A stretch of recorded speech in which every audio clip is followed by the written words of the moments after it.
गांव में तो सब जगह अकाल की परिस्थिति हो गई है। लगता नहीं कि अब इस गांव में ज्यादा दिन रुकना उचित होगा। काम के लिए बाहर गांव तो जाना ही पड़ेगा। भूषण काम की तलाश में दूसरे गांव की ओर निकल पड़ता है। चलते चलते वो विजयपुर गांव में आ जाता है। वहां उसका रहने का कोई ठिकाना नहीं था और उसके पास कोई काम भी नहीं था।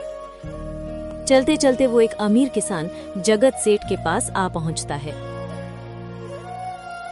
सेठ जी, मैं भूषण दूसरे गांव से आया हूँ। हमारे गांव में अकाल की परिस्थिति हो गई है।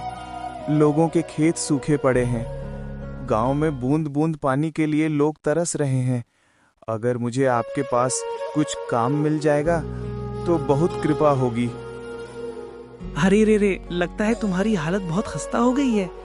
ठीक है, वैसे मेरे पास एक काम तो है, पर लगता नहीं कि तुम वो कर पाओगे। आप चिंता ना करें, मुझे आप कोई भी काम दे सकते हैं। मैं वो काम पूरी मेहनत और ईमानदारी से करूंगा। अच्छा ठीक है भूषण, तो कान खोलकर सुन लो।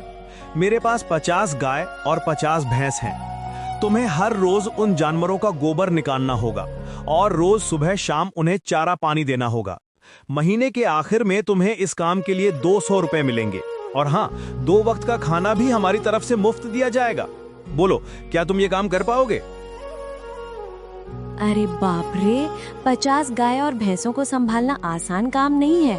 पर अब मैं कुछ कर भी तो नहीं सकता, और ऊपर से सेठ जी 2 वक्त का खाना भी दे रहे हैं। पर एक विनती है।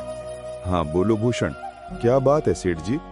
अगर आपको समस्या ना हो तो क्या मैं आपके गायों के साथ गौशाला में रह सकता हूँ? सेठ जी, मैं इस गांव में नया हूँ, मेरा रहने का कोई ठिकाना नहीं है। जग्गा सेठ थोड़ी देर तक सोचता है और भूषण को ऊपर से नीचे तक देखने के बाद उससे कहता है, हाँ ठीक है भूषण, तुम गौशाला में रह सकते हो। तब से भूषण गौशाला में रहकर अपना काम करने लगता है। वो रोज जल्दी उठकर गाय और भैंसों का गोबर निकालता, उन्हें चारा डालता और समय पर पानी भी पिलाता था। हर रोज भूषण अपना काम ईमानदारी और पूरी मेहनत से करता था। जगत सेठ को भी भूषण का काम बहुत पसंद आने लगा, क्योंकि वो अपना काम सफाई से करता था। एक दिन जगत सेठ भूषण को बुलाकर उससे बोलता है, भूषण, मुझे तुम्हारा काम बहुत पसंद आया है। तुम गाय और भैंसों का अच्छा ख्याल रख रहे हो, इसलिए दूध की गुणवत्ता भी बढ़ गई है और गाय पहले से ज्यादा दूध भी दे रही हैं। इसलिए मैं आज से तुम्हारी तनख्वाह बढ़ाकर पूरे 400 रुपए कर रहा हूं। आपका बहुत बहुत धन्यवाद सेठ जी। कुछ दिन ऐसे ही बीतने लगते हैं। भूषण जगत सेठ के पास बहुत मेहनत और ईमानदारी से काम करता है। धीरे धीरे भूषण के पास अच्छा खासा रुपया जमा हो जाता है, जिससे वो अपने लिए छोटा सा रहने लायक एक कुटिया बनवा लेता है। उस गौशाला में सोकर तो नाक से गोबर की गंध अभी भी नहीं जा रही। अब आखिरकार मुझे अपने घर में चैन से सोने को तो मिलेगा। से भूषण जगत सेठ के पास गौशाला में काम करने आता और 2 वक्त का खाना खाकर अपने घर सोने के लिए चला जाता था। कई साल ऐसे ही बीत जाते हैं। भूषण की मेहनत के कारण उसके पास अच्छा खासा रुपया जमा हो जाता है। एक दिन भूषण जगत सेठ से बोलता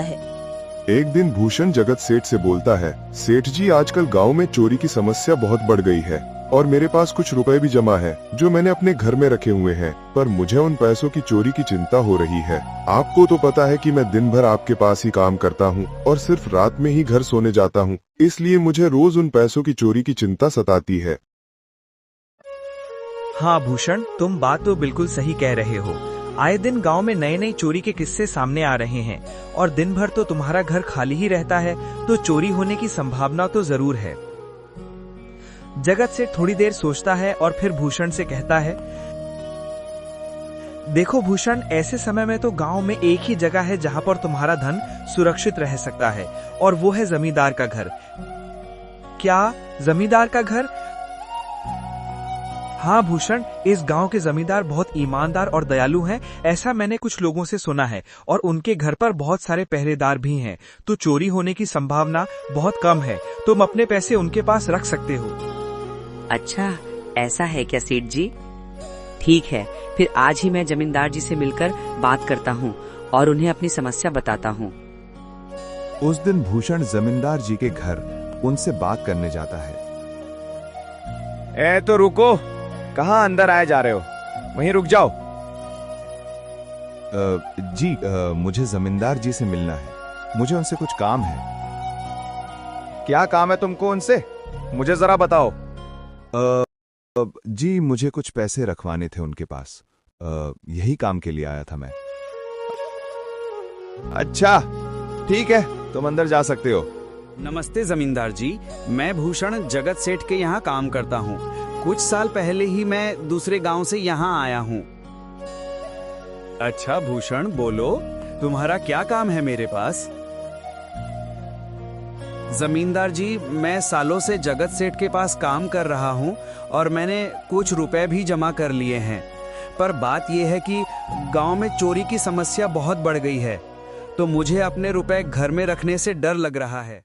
अच्छा, कितने रुपए जमा किए हैं तुमने? जमींदार जी, यही कोई 5 से 8 हजार रुपए होंगे मेरे पास। वाह, ये तो बड़ी रकम है। मैंने आपकी ईमानदारी के बारे में लोगों से बहुत सुना है, इसलिए मैं अपनी रकम आपके पास कुछ वक्त के लिए रखने आया हूं। हाँ भूषण, तुमने बिल्कुल सही सुना है, तुम्हारी रकम मेरे पास पूरी तरह से सुरक्षित रहेगी। तुम अब चिंता ही छोड़ दो, मैं सब देख लूंगा। भूषण अपने पैसों की थैली जमींदार को दे देता है। ये पूरे 5,800 रुपए हैं, आप गिनकर देख लीजिए। गिनने की क्या जरूरत है, तुम तो जगत सेठ के आदमी हो, मुझे तुम पर पूरा विश्वास है। जमींदार जी, आपका बहुत बहुत धन्यवाद। अब मुझे चोरों का कोई डर नहीं है, क्योंकि मेरे पैसे सुरक्षित हाथों में हैं। अरे भूषण, कोई बात नहीं, धन्यवाद तो मुझे बोलना चाहिए जो तुम मेरे पास आए अपने रुपए रखने के लिए। भूषण अपने पैसे जमींदार को देकर अपने घर चला जाता है। हाँ, भूषण के पैसे मेरे हाथों में ही अच्छे लगते हैं। ऐसे ही भूषण ईमानदारी और मेहनत से जगत सेठ के यहां काम कर रहा था। देखते ही देखते 2 साल ऐसे ही बीत जाते हैं। एक दिन भूषण सोचता है, अब बहुत साल हो गए जगत सेठ के यहाँ काम करते हुए।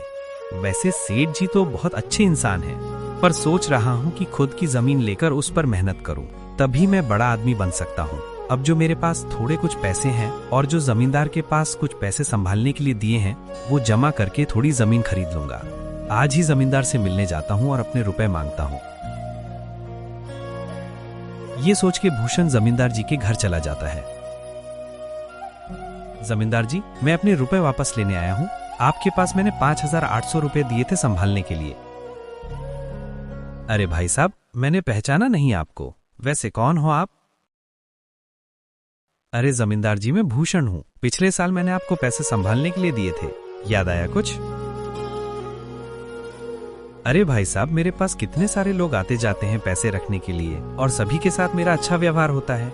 वैसे आपके पास कोई कागजात हैं क्या? क्योंकि मैं हर व्यक्ति से कागज पर ही व्यवहार करता हूँ। किसने कितने पैसे दिए, किसके कितने पैसे रखे हैं, सबका व्यवहार रहता है मेरे पास। जमींदार जी, ये आप क्या बात कर रहे हैं? आपकी ईमानदारी देखकर ही मैंने आपको पैसे दिए थे संभालने के लिए, और आप अब ऐसी बातें कर रहे हैं। कृपया करके मेरे पैसे मुझे वापस कीजिए। हाँ भूषण, मैं ईमानदारी से ही काम करता हूँ, इसलिए तो तुमसे मैं डॉक्यूमेंट्स मांग रहा हूँ। क्या तुम्हें पता नहीं, जब तुम किसी से पैसों का व्यवहार करते हो तो तुम्हें स्टैम्प पेपर पे लिख के देना पड़ता है। तुम किसी से भी पूछ सकते हो। नहीं जमींदार जी, मैं आपके पैर पड़ता हूँ, कृपया करके मेरे रुपए मुझे दे दीजिए। बड़ी मेहनत से मैंने वो पैसे जमा किए थे, मुझ पर ऐसा अन्याय न करें। अरे क्या ये झूठ मूठ का रोना धोना का गाया है? लगता है तुम ढोंगी हो और मेरी ईमानदारी और भोलेपन का फायदा उठा के मुझसे ये रुपए लेने आए हो। रुक, तुझे अभी सबक सिखाता हूँ। जमींदार अपने आदमियों को बुलाकर भूषण की पिटाई करने को कहता है। इसे तब तक मारो जब तक ये बेहोश न हो जाए। इस 2 कौड़ी के आदमी ने मेरी ईमानदारी पे सवाल उठाया है, इसे छोड़ना मत।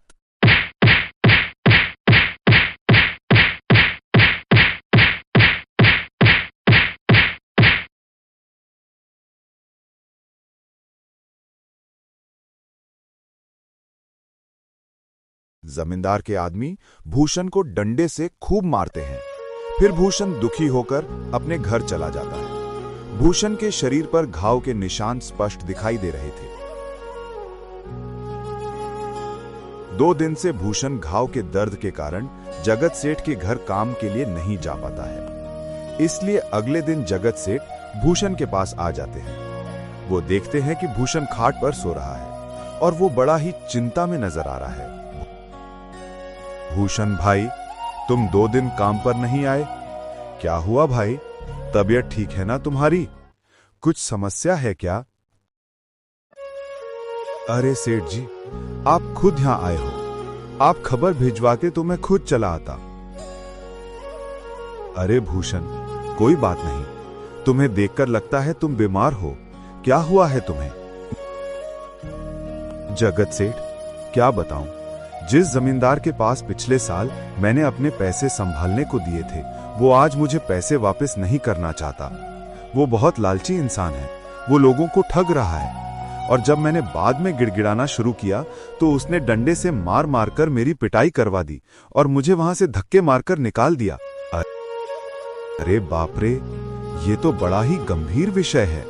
मैंने तो जमींदार के बारे में अच्छा ही सुना था, पर मुझे भी नहीं पता था कि वो इंसान इतना गिरा हुआ है।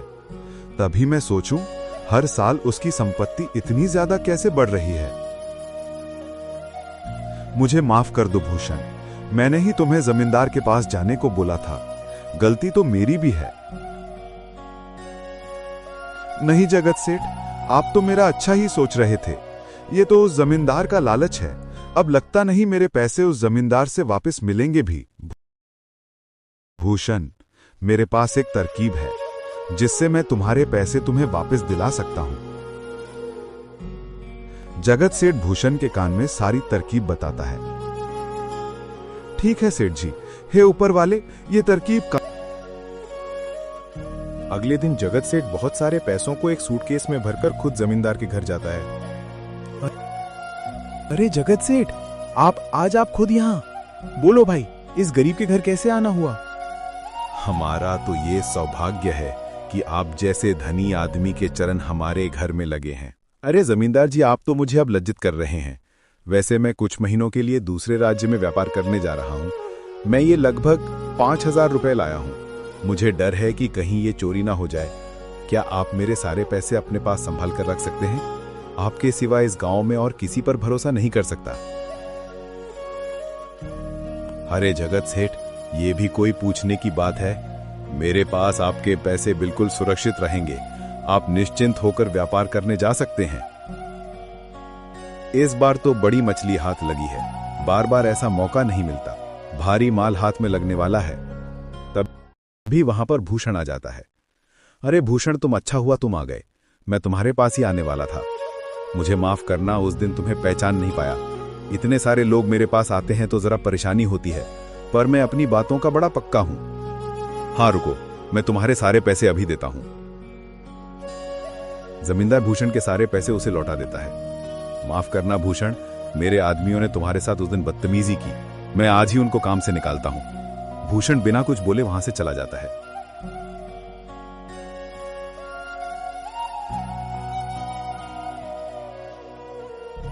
कामयाब होने दीजिए। अरे क्या बात है जमींदार जी, आप तो अपनी बातों के बहुत पक्के हैं। तो ठीक है, मैं अपने सारे पैसे आपके पास रख सकता हूँ। जगत सेठ इतना बोल ही रहा था कि तभी वहां जगत सेठ का नौकर आ जाता है। मालिक, अब आपको बाहर के राज्यों में जाने की कोई जरूरत नहीं है। अभी अभी व्यापारियों का संदेश आया है और उसने कहा कि वो खुद हमारे गांव आ रहे हैं। अरे ये तो बहुत बढ़िया बात हुई। अब मुझे इतनी दूर नहीं जाना पड़ेगा। सुन रहे हो जमींदार जी, व्यापारी यहाँ आ रहे हैं। अब मुझे नहीं लगता कि ये पैसे आपके पास रखने का कोई मतलब होगा। चलो, आपका बहुत बहुत धन्यवाद। आपने इतनी ईमानदारी दिखाई मुझे। हाँ, पर अगली बार जरूर आपके पास ही आऊंगा। ऐसा बोलकर जगत सेठ और उसका नौकर वहां से अपने पैसे लेकर चले जाते हैं। धत्तेरी कीस, ये क्या हो गया? ये 3500 रुपए तो चले गए और जो भूषण के 5,800 रुपए हड़प लिए थे वो भी चले गए। आपका बहुत बहुत धन्यवाद सेठ जी। अगर आज आप न होते तो मेरी सारी जमा पूंजी वो जमींदार हड़प लेता। भूषण, कोई बात नहीं।